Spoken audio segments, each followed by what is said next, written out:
a bit about me. Tim Dellit. I've been in banking for about 31 years. Most of those years have been spent in either risk management roles or in managing client relationships across a lot of different industries. Only really moved into ag in the last 7 years. But it's fair to say throughout all of those 31 years, a lot of what I've been focusing on is really trying to understand what are the key drivers for businesses, what are the things that make them tick, what are the right things to measure that help to support performance, what are some of the risks, and indeed what are some of those opportunities. Well, what is it that you're actually measuring? What are some observations from a banker that you could be measuring that might be good indicators of what's good for your business already? Yeah. And then think about, okay, well, what is the carbon overlay? So you might actually be undertaking various activities that actually have a positive or indeed a negative impact on the amount of carbon that you're having on farm or indeed through your supply chain. And that's a bit about the what and then around the why. So why would you bother measuring it? So what are some of those change drivers? What are some of those structural changes that are happening in your supply chain or regulation or indeed from pressure from whether it be from consumers, shareholders for big companies that might then either directly or indirectly impact the things that are important to you on your farm and your business.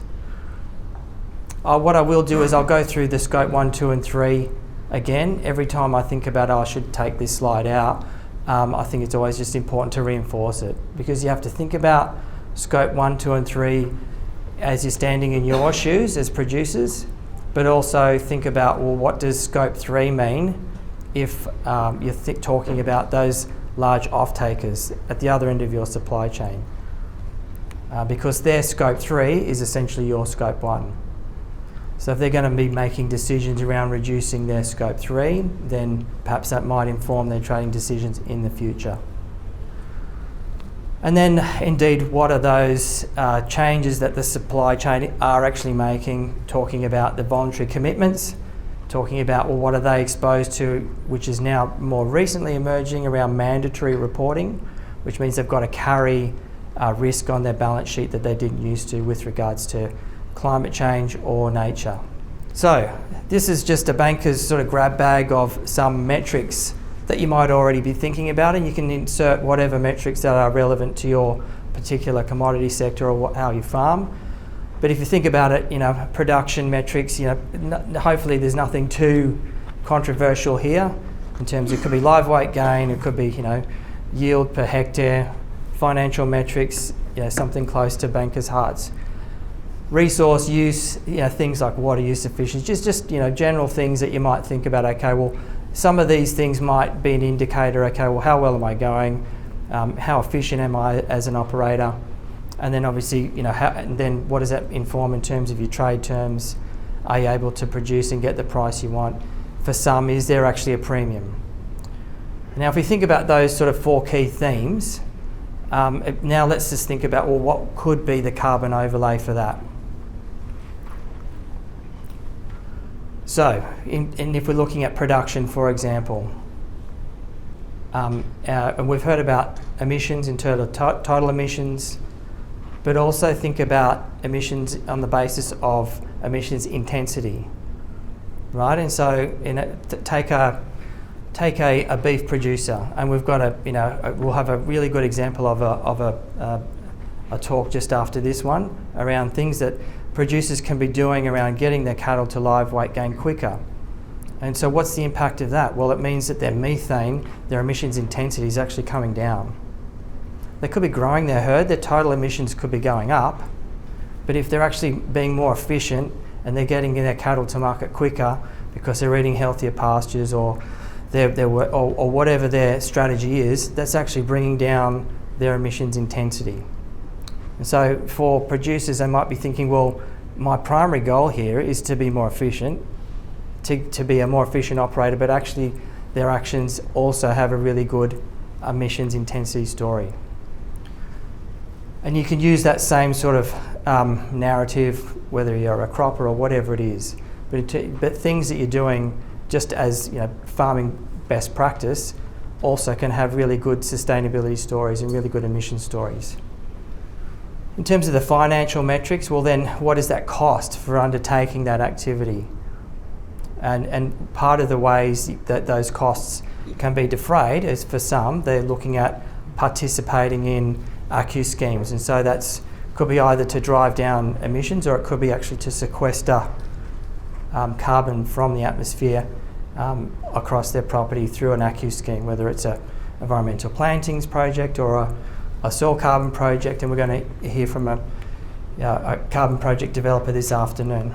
Then you've got the resource use again. So for a cropper, and you're thinking about things like, well, if I'm using less fert, or I'm transitioning from synthetic fert to organic fert, these could be just decisions you're making on farm for various reasons, for efficiency gains, but these also have emissions outcomes.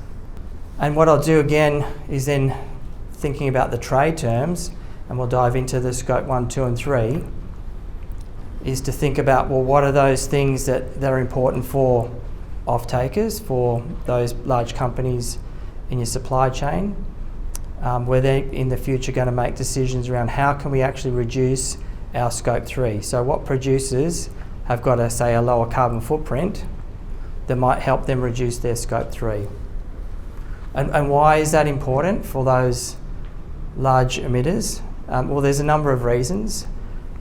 And I think this is sort of important to sort of say, well, there's no one answer. It's coming from a lot of different areas, as you could appreciate. Obviously, the government set net zero targets. Australia in particular has set 43% by 2030, which you heard from Claire this morning, and is committed to net zero by 2050. Now, most countries around the world have signed up to that, including China. Obviously, their pathway will be determined over time, but what's happening over there, because I do hear that question a lot. Well, we are a small player. Is everyone playing by the same rules? So I'm not here to advocate for other countries, but if you're thinking about what they're doing there, absolutely, they are importing a lot of coal, but they're also seeing on the other side, they're also investing a lot in renewable energy, and now they're the largest producer of EVs on the planet. So for them, they are also thinking about, well, we are a global player. So over time, you hopefully that will inform our future actions for all countries to sort of meet these common goals. And we can all make our own value judgments on that, but that's kind of what's driving that top government piece. Then, of course, you've got just, well, why are we doing this? There could be a drought resilience story. There could be, a focus on improving nature and biodiversity. And that also could intersect with good production outcomes. If you're planting mixed species pastures, you're going into drought later and coming out earlier. These could be just good land management best practice outcomes.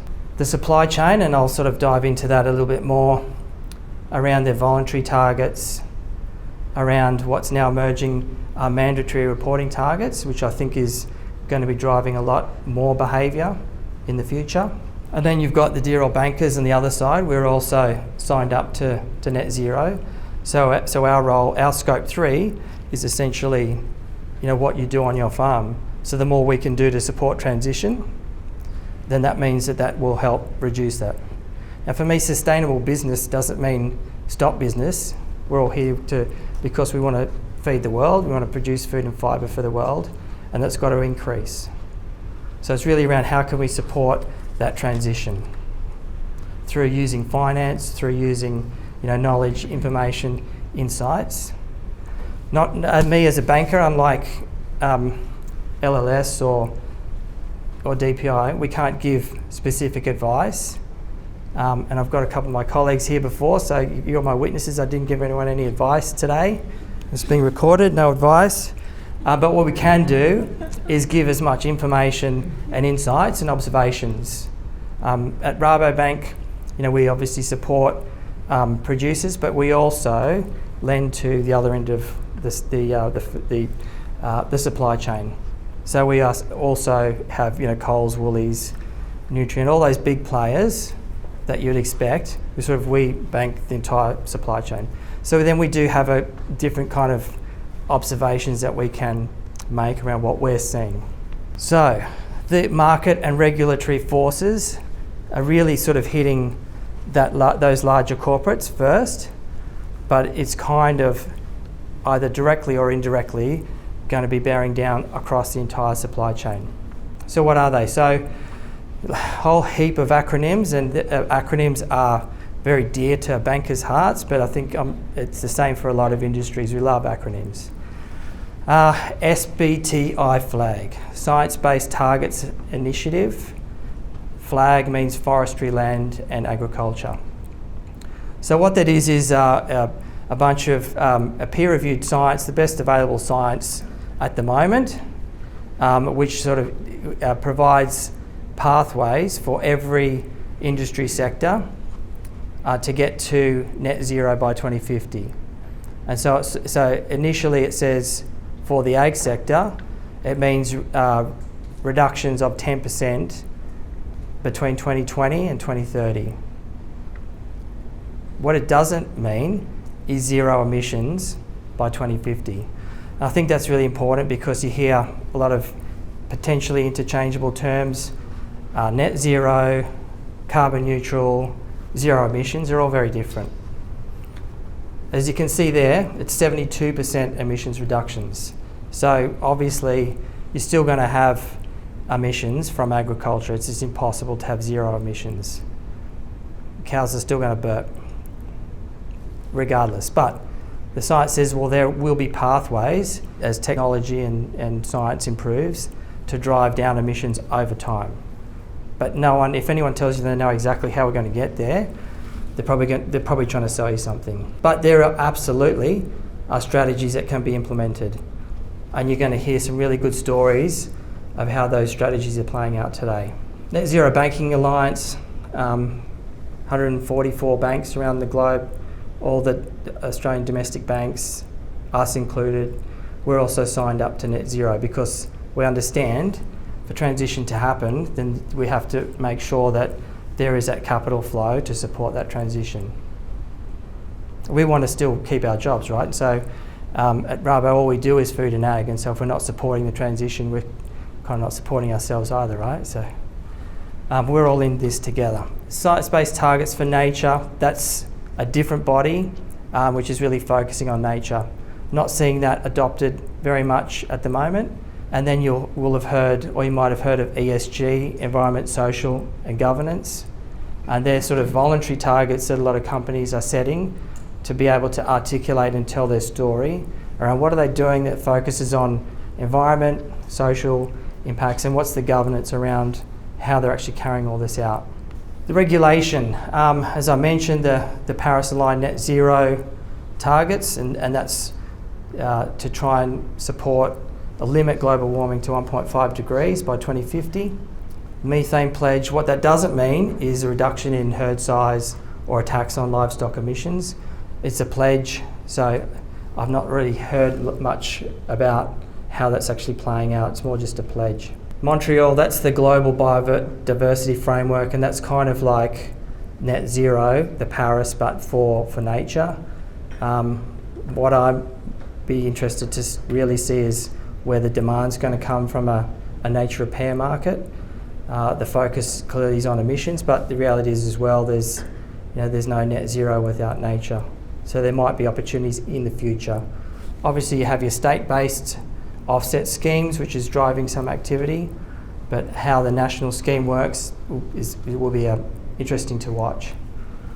Now, where I see, there might be actually some more activity that drives some more direct and hopefully some more collaboration across the supply chain. The drivers that are coming out of these acronyms on the right side, TCFD and TNFD, Task Force for Climate-Related Financial Disclosures and Nature-Related Financial Disclosures. So from the 1st of January next year, large corporates, I think their turnover is maybe 500 million, and then it goes down to 250 the year after, have to actually report on their balance sheets what is their exposure through their activities that actually impact climate change based on a 1.5 degree scenario, and then on a different scenario of 4 degrees. So what is the risk that they can then put on their balance sheet? The same goes for nature. So initially it's only going to be their scope 1 and scope 2. So it's really just what they're directly doing that has an impact on climate change. But in 2027, they will then also have to think about their scope 3 as well. So what is their risk? What's their climate change risk? And there's a new international sustainability standards boards, and so a whole bunch of accountants are making a lot of money around how to actually put that into practice. That will have to go onto their financial statements, and they'll have to report that every year. So over time, potentially, then that might then inform different trading decisions. The reality is, when we talk to our customers, no one's feeling that pressure from suppliers for emissions data yet. I guess I'd be interested, maybe a show of hands, has many of you been asked for emissions data yet? Just Macca. So yeah, and that's, I think, consistent, right? And I think the reality is that these large corporates, they're still trying to work out, one, how to get their data, and whether to just do a top-down assessment or actually engage with producers around getting more accurate and meaningful data from the bottom up. But you can imagine over time how that could play if they're just doing very clunky top-down approaches to say, okay, my risk to this sector or these suppliers is X based on their theoretical top-down approach versus what is actually happening on farm, what is happening through my supply chain, and where can I acquire my goods to reduce that exposure, to reduce those emissions that are inherent in what we're actually purchasing from through the supply chain.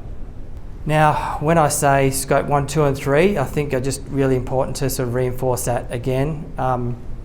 Off-takers' emissions go beyond their business, and so as I was saying, for their mandatory reporting, they've just got to think about their scope 1 and their scope 2. So what is it that those corporates are doing? And so a lot of their scope 1 would be pretty relatively small in terms of their entire carbon footprint.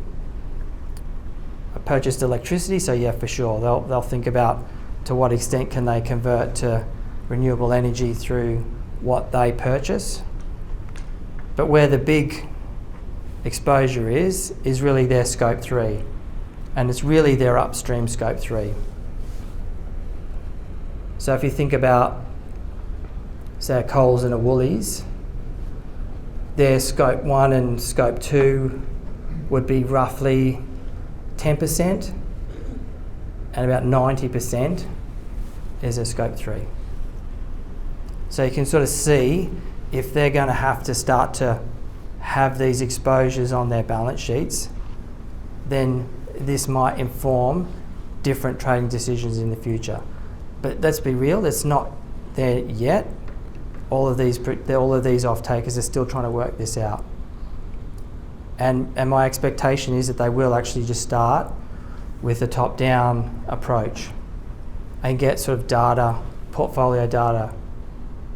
But over time, and this is just, a guess, more meaningful bottom-up data will, at some stage, be the way to go.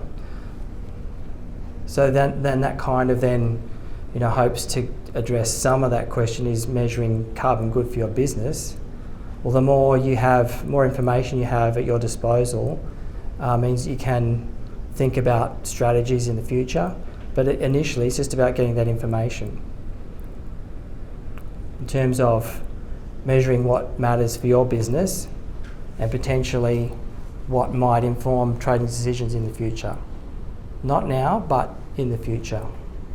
And then, as you saw before from Claire, this is just with different icons and I reckon a bit fancier than Claire's slide. Yeah. Scope 1, 2 and 3. Scope 1, you direct what is it that you emit from your actual production, and then your purchased electricity, and then as I said, the scope 3 is all that upstream and downstream stuff. So if you flip the scenario, then 90% is going to be your scope 1 and scope 2, and 10% potentially could be scope 3 if you were to use that sort of Coles Woolies sort of scenario. Scope 2 for a beef producer is probably, just using beef because that was just on the top of my head, is probably only 1 or 2%. So yeah, most of the emissions is going to come from what it is that you're doing on farm and the decisions you make. So I don't say these numbers to say, well, you're going to go and have to reduce those numbers significantly today, but it's around having that information so when you do start to develop your strategies, you just kind of know which levers you have to pull, right? Understand what are your sources, what are your sinks, what happens if I change this? So you're armed with that information, and just like all those other metrics, financial metrics or whatever it is, it's always good to have a number of periods so you can understand trends. You can understand, well, what's changed in my business? Yeah, when we look at, as bankers, when we look at financials, we don't just say, okay, well, show us your P&L and balance sheet last year. Ideally, we'd like to see, well, what's happening in the last 3 years, and what's your forecast? What are you going to be doing? And it's no different over time to think about that in the context of a sustainability strategy and in terms of emissions. So okay, well, what's happening? There's no, or this is a good number and this is a bad number, but it just gives you information. And so what are those off-takers actually committing to? What do they actually have announced to the market, which is informed by shareholder pressure, potentially consumer pressure, and also upcoming mandatory reporting, which means they need to focus on reducing emissions right across their supply chain. So yeah, JBS net zero by 2040, Fonterra, no net increase in pre-farm gate emissions, and net zero from their manufacturing by 2050. Coles and Woolies on this side, I put that up there because Coles have more recently come out and said that they want 75% of their supply chain by volume to have a science-based target. I've mentioned before, which basically says they want to see 75% of their supply chain by volume to have committed to some kind of a pathway for net zero by 2050. That doesn't necessarily mean you'll need to rush out and sign up to SBTI. A lot of their direct supply chain would be some of these other names on the board, like Bega, like Nestle, those guys, whom have committed to science-based targets and have made net zero pledges. But then just follow the grain or follow the breadcrumbs through Nestle, through Bega, through all those. Then for them to meet their targets, then they're going to have to start to think about, well, where are they sourcing their product? But the only way that can happen, I see, is not just pushing everything down on the farmer. It has to happen by collaboration. And I'd like to say I'm seeing that happen at scale. I'm not, but I think the reality is that the only way some of these targets are going to be met is if both ends of the supply chain come closer together. As more of those actual interventions and strategies emerge and they become more commercial, then hopefully that's where we're going to see a bit more activity. But the reality is, if you talk to Coles and Woolies, I think they'll tell you that there's not a premium price for a carbon neutral product widely at the moment. I think Claire mentioned before, you've got that they've got that certified climate active carbon neutral beef, They've done that through a combination of working with about 17 producers and then also through offsets. But can they get a premium for that? They've attached it to their most premium steak you can buy, but I think the feedback is it's not really, hasn't been at scale a premium product that they want to expand massively.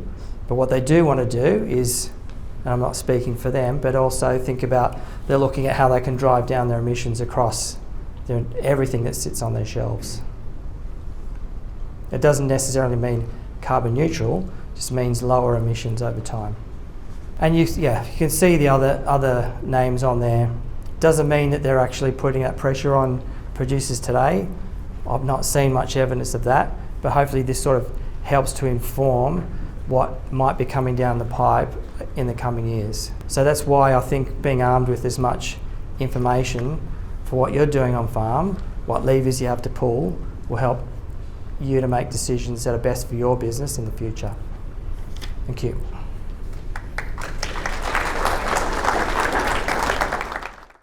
Just a point of clarification with Scope 3 and downstream, at what point is there a cut-off? Like, I'm assuming that it's up until sale for the consumer or up until sale for a reseller, or does it go beyond that? Are you talking if you're in the shoes of a producer? Yes. Yeah. So, I mean, the challenge is really around boundary settings. And I think that is something that is really important to acknowledge, that where is the boundary for downstream emissions? And I think the reality is, in what I've seen in terms of Scope 1, 2 and 3 assessments, because we're just playing at the margins from a producer, and if you think about 90% is really your on-farm Scope 1 and Scope 2, when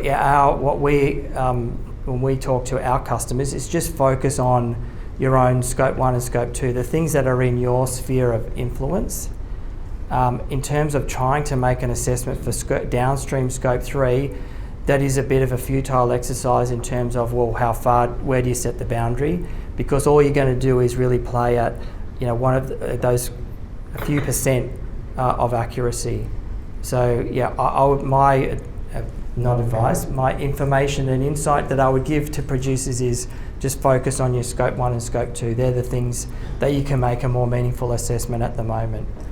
Over time, there might be some more meaningful Scope 3 downstream data that emerges, but I wouldn't expect a producer to go and find out, how can I make a lifetime assessment in terms of that downstream assessment. I feel like there's a growth industry here for auditing and compliance reporting. It seems like it's a hidden cost in there. We talk about all the things you're going to do, but somebody's got to validate it, right? Any observations, not advice on that one? Yeah, absolutely. And we see that a lot in terms of in sustainable finance and the types of products that we can offer to make claims, well, this is a green loan or this is a sustainability linked loan. Without to try and avoid things like greenwashing, both from the financier but also from the producer point of view, to say, well, the only way around that is through some sort of assurance or audit. And that's why for what's called a sustainability linked loan, I think that's I wouldn't be advocating that for most primary producers, because it's really costly. There's a lot of audit expenditure, there's a lot of legal costs to maybe chase a few basis points here and there for targets, but absolutely for the reason that there is a whole lot of audit and assurance is for that very reason, to say, well, if you're going to make a claim that I'm doing something that has this intended outcome, that is focused on reducing emissions, that helps with your credentials, and then has the veracity, then it can't really happen by just saying, I'm doing it. There's got to be, and again, that data and the quality of the data, and that's why you're right that there is an emerging sort of assurance avenue, and that is absolutely going to be happy to be embedded into the cost.